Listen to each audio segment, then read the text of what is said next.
উদ্বোধনী বয়ানের মধ্য দিয়ে সারসিনা শরীফের 3 দিনের মাহফিল শুরু। স্বরূপকাঠি নিউজের তথ্য ও ভিডিও চিত্রে দেখুন বিস্তারিত। সাথে আছে আমি কাউসার মাহমুদ।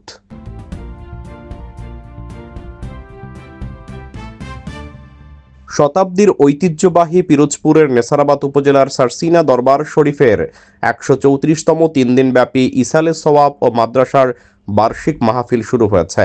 বৃহস্পতিবার বাদ মাগরিব সারসিনা শরীফের হযরত পীর সাহেবের জিকিরের তালিম, কুরআন তেলাওয়াত, হামদ, নাত ও উদ্বোধনী আলোচনার মাধ্যমে 3 দিনব্যাপী বার্ষিক মাহফিল শুরু হয়। সরজমিনে পরিদর্শন করে জানা যায়, ইতোমধ্যে মাহফিলের সার্বিক সকল ধরনের প্রস্তুতি সম্পন্ন হয়েছে।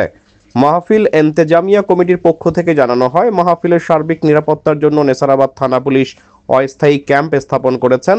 ফায়ার সার্ভিস টিম নিয়োজিতকরণ, মাদ্রাসার পক্ষ থেকে নিরাপত্তা বিধান করার জন্য খাজ ফরিক, হারানো মালের বুথ সহ আগত মেহমানদের সহযোগিতার জন্য প্রস্তুত রয়েছে।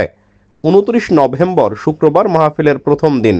আগামী রবিবার বাদ জোহর দেশ, জাতি ও মুসলিম উম্মাহর সার্বিক কল্যাণ ও শান্তি কামনা করে 3 দিনব্যাপী মাহফিলের আখিরি মোনাজাত অনুষ্ঠিত হবে। জানা গেছে, ইতোমধ্যে মাহফিল প্যান্ডেলে দেশের বিভিন্ন স্থান থেকে পীর ভাই মুহিব্বিনগণ এসে উপস্থিত হয়েছেন।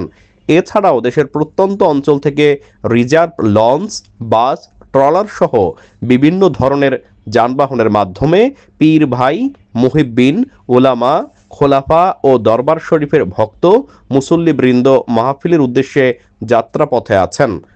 আগামী রবিবার জোহর নামাজ বাদ দরবারের পীর সাহেব আলহাজ হযরত মাওলানা শাহ আবু নসর নেসারউদ্দিন আহমেদ হুসাইন 3 দিনের এই মাহফিলের আখিরি মোনাজাত পরিচালনা করবেন।